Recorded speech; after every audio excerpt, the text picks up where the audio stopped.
तो हमने अपने लास्ट क्लास के अंदर बात कर लिया था फॉरेन एक्सचेंज रेट के बारे में, विदेशी विनिमय दर के बारे में, जिसके अंदर हमने बात कर लिया था कि विदेशी विनिमय दर होता क्या है, कितने प्रकार के होते हैं। एक होता है फिक्स्ड, एक होता है आपका फ्लेक्सिबल, स्थिर और नम्य।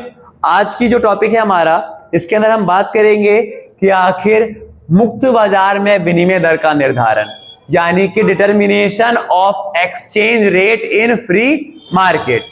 बट इसको समझने से पहले ना हम पहले समझेंगे एक टॉपिक। ये टॉपिक है क्या है, क्वेश्चन क्या है, यानी क्वेश्चन भी समझ सकते हो। ये क्वेश्चन है आपका, जिस क्वेश्चन का मतलब है कि विदेशी मुद्रा की मांग क्यों की जाती है, क्यों हम डिमांड करते हैं फॉरेन करेंसी की। तो विदेशी मुद्रा की मांग करने के पीछे ना 4 कारण है कि हमें क्यों चाहिए फॉरेन करेंसी। तो फॉरेन करेंसी हमें चाहिए 4 कारणों से। पहला, अंतरराष्ट्रीय ऋणों का भुगतान करने के लिए। मान के चलो मैंने यूएसए वालों से लोन ले रखा है, मैंने ब्रिटेन वालों से लोन ले रखा है, तो जब मैंने उनसे लोन लिया है, उनसे कर्ज लिया है, तो उनका कर्ज मैं क्या रुपए में पे करूंगा? नहीं, किसमें करूंगा? फॉरेन करेंसी में। तो हमें फॉरेन करेंसी की आवश्यकता इसलिए होती है ताकि हम इंटरनेशनल डेब्ट को, यानी कि अंतरराष्ट्रीय कर्जे को चुका सकें। समझ आया भाई? दूसरा, हम जो लोग हैं वो विदेशी मुद्रा की मांग क्यों करते हैं? तो विदेशी मुद्रा की मांग इसलिए भी की जाती है ताकि हम क्या कर सकें, शेष विश्व में, यानी कि रेस्ट ऑफ वर्ल्ड में इन्वेस्ट कर सके। मान के चलो इंडिया का कोई बंदा अमेरिका में अगर इन्वेस्ट करेगा तो क्या वो रुपए में इन्वेस्ट करेगा? नहीं, वो तो इन्वेस्ट करेगा डॉलर में ना। तो फॉरेन करेंसी की मांग, विदेशी मुद्रा की मांग जो है वो 2 कारणों से हो गई। पहला कारण क्या था? कर्ज चुकाने के लिए, अंतरराष्ट्रीय कर्जा चुकाने के लिए, इंटरनेशनल डेब्ट। और दूसरा हो गया हमारे पास शेष विश्व में निवेश करने के लिए, रेस्ट ऑफ वर्ल्ड में इन्वेस्ट करने के लिए। क्योंकि अगर हम कहीं भी दूसरे देश में निवेश करेंगे ना, तो निवेश या इन्वेस्टमेंट करने के लिए हमें चाहिए होगा फॉरेन करेंसी, विदेशी मुद्रा। ठीक है। फिर तीसरा, विदेशों से क्रय यानी आयात करने के लिए। अब मान के चलो मैं बाहर से ना हम कोई चीज खरीदते हैं, तो अगर मैं बाहर से कोई चीज क्रय कर रहा हूं, खरीद रहा हूं, परचेज कर रहा हूं या आयात कर रहा हूं, तो उसका भी पेमेंट मुझे किस में करना पड़ेगा? फॉरेन करेंसी में ना। तो यानी फॉरेन करेंसी की आवश्यकता हमें यहां पर भी होती है, विदेशी मुद्रा की आवश्यकता। ठीक है। एंड देन फॉरेन करेंसी की आवश्यकता है किस लिए? ताकि निवासियों द्वारा विदेशी विनिमय का सट्टा व्यापार, देखो आमतौर पे क्या होता है ना कि जो देश के निवासी होते हैं, नागरिक होते हैं ना, वो इंटरनेशनल मार्केट के अंदर ना स्पेक्यूलेशन करते हैं, सट्टेबाजी करते हैं। सट्टेबाजी अगर मान के चलो हम विदेशी व्यापार पे सट्टा कर रहे हैं ना, तो हमें चाहिए होता है फॉरेन करेंसी। समझ में आया चीज? तो ये जो प्रश्न है आपका, ये प्रश्न क्या कहता है कि why do we need foreign currency, कि हमें विदेशी मुद्रा की आवश्यकता क्यों है? तो 4 कारण है इसके पीछे। पहला, अंतरराष्ट्रीय कर्जों को चुकाने के लिए, विदेशों में निवेश करने के लिए, उनसे सामान खरीदने के लिए, इंपोर्ट करने के लिए, एंड देन हमारे जो देश के नागरिक होते हैं उनके द्वारा सट्टेबाजी करने के लिए, यानी कि स्पेक्यूलेशन, इंटरनेशनल ट्रेड पर। ठीक है, समझा भाई? आया? तो ये है आपका वो टॉपिक जिसे हम कह रहे हैं कि विदेशी मुद्रा की हम मांग क्यों करते हैं। समझा? तो ये तो हो गया कि हम विदेशी मुद्रा की मांग क्यों कर रहे थे। अब जो हमारा अगला टॉपिक होता है, तो आखिर विदेशी मुद्रा की, विदेशी पूंजी की पूर्ति कौन करता है? मांग क्यों कर रहे हैं तो पता चल गया। तो आखिर फॉरेन करेंसी देश में आती कैसे है? सुना है ये चीज? तो जो पहला क्वेश्चन था वो ये था कि कहां कहां हमें चाहिए फॉरेन करेंसी, या हम फॉरेन करेंसी की आवश्यकता क्यों है हमें। और अब ये जो क्वेश्चन है कि फॉरेन करेंसी आती कहां से है, ठीक है, या फॉरेन करेंसी विदेशी मुद्रा की सप्लाई कौन कर रहा है। ठीक है। तो फिर हमारे देश में विदेशी मुद्रा कब आती है? तो पहला, विश्व को होने वाले निर्यातों से। निर्यात समझते हो ना, अपने देश से हम बाहर माल भेजेंगे। मान के चलो इंडिया ने यूएसओ को माल भेजा, सामान भेजा, वस्तु भेजी, मशीन भेजा, तो वो पेमेंट करेंगे ना, तो पेमेंट किस में करेंगे? डॉलर में। तो हमारे पास डॉलर आ जाएगी। समझ में आया चीज? दूसरा, देखो ये 2 वर्ड जो है ना, एक एक मार्क के क्वेश्चन पूछ जाते हैं वाले, कि प्रत्यक्ष विदेशी निवेश, फॉरेन डायरेक्ट इन्वेस्टमेंट क्या है? एफडीआई। एंड देन विदेशी संस्थागत निवेश, फॉरेन इंस्टीट्यूशनल इन्वेस्टमेंट क्या होता है? दोनों निवेश में क्या अंतर है, समझना ध्यान से। एग्जांपल के तौर पे हम देखते हैं बात। एफडीआई अभी बता रहा हूं। एक होता है आपका एफडीआई, फॉरेन डायरेक्ट इन्वेस्टमेंट, जिसे हम कहते हैं प्रत्यक्ष विदेशी निवेश, और दूसरा होता है हमारे पास फॉरेन इंस्टीट्यूशनल इन्वेस्टमेंट, एफआईआई, यानी कि आपका विदेशी संस्थागत निवेश। अब इन दोनों में देखो क्या अंतर है समझना। तो प्रत्यक्ष विदेशी निवेश में मैं दो एग्जांपल ले रहा हूं। मैंने एक एग्जांपल दिया कि भाई मिस्टर ए जो कहां से है, यूएसए से है, अमेरिका से है, ठीक है। इसने क्या किया है, तो इसने ना इंडिया के अंदर, इसने इंडिया में क्या किया है, तो इंडिया के अंदर यहां पर महाराष्ट्र में केएफसी की ब्रांच खोली है। क्या खोली है? केएफसी की ब्रांच। क्या केएफसी भारतीय कंपनी है? नहीं, केएफसी है बाहरी कंपनी, ठीक है। बट उसने अमेरिका की कोई कंपनी जो है, मान के चलो कोई भी अमेरिका बेस्ड कंपनी भारत में लगती है ना, तो इस चीज को हम कहते हैं प्रत्यक्ष विदेशी निवेश। समझ रहे हो? फॉरेन डायरेक्ट इन्वेस्टमेंट का मतलब क्या है कि कोई भी विदेशी व्यक्ति या कोई भी विदेशी कंपनी किसी दूसरे देश में जाकर के अपनी ब्रांच लगा दे, अपनी इकाई खोल दे, तो इसे हम कहते हैं क्या? प्रत्यक्ष विदेशी निवेश, यानी एफडीआई, यानी डायरेक्ट वहां जाकर के इन्वेस्ट किया गया है, डायरेक्ट वहां जाकर के एक कंपनी खोल दी गई है। समझ में भाई ये चीज? हाँ, अच्छा। अब कोई व्यक्ति आएगा अपने देश से और हमारे देश में कंपनी स्टैब्लिश करेगा, तो क्या रुपए में करेगा? क्या लेकर आएगा? डॉलर, विदेशी करेंसी आ जाएगी हमारे देश में। तो आपको समझ में आ गया होगा कि एफडीआई से भी करेंसी हमारे देश के अंदर आ जाती है। और दूसरा है एफआईआई। अब इसमें क्या अंतर है? तो इसमें व्यक्ति जो होता है ना, कोई कंपनी नहीं खोलता आकर के देश में, बल्कि वो हमारे देश की कंपनी में, यहां पर क्या था, ए यूएसए से आया और यहां पर केएफसी की ब्रांच खोल दी, ठीक है। केएफसी हमारे देश की नहीं है, बाहरी कंपनी, यहां पर आके खोल दी, पूरा इन्वेस्ट कर दिया, ठीक है। अब यहां पर क्या है, तो हमारे देश की कंपनी रिलायंस, रिलायंस में क्या हुआ है, ए ने जो यूएसए में रहता है, यहां इसने क्या किया है, इन्वेस्ट किया है। किसमें इन्वेस्ट किया? रिलायंस कंपनी में, भारतीय कंपनी में।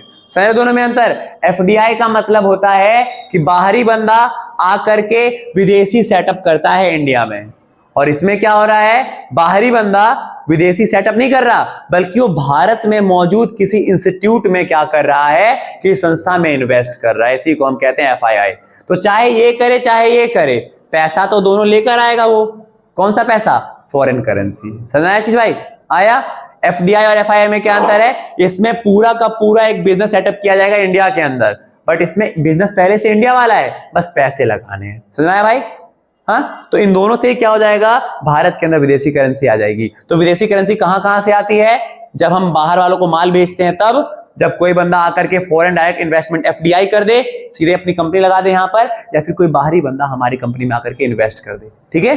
और देन 4 होता है क्या, कि जो भारत के गैर निवासी है ना, जो भारत में नहीं रहते, भारत से बाहर रहते हैं, उन लोगों के द्वारा भारत के घरेलू बाजार से कुछ खरीदना, भारत के जो डोमेस्टिक मार्केट है यहां से कुछ खरीदना, ठीक है।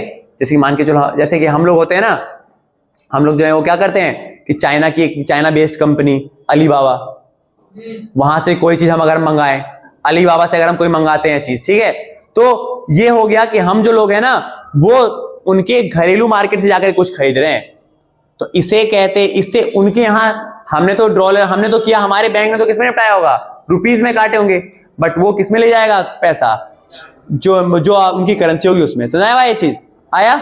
हाँ, तो इस तरह से हमारे पास, तो हमें फॉरेन करेंसी क्यों चाहिए, या फॉरेन करेंसी हमें किस लिए चाहिए, और ये क्वेश्चन था कि आखिर फॉरेन करेंसी आती कहां कहां से है, ठीक है।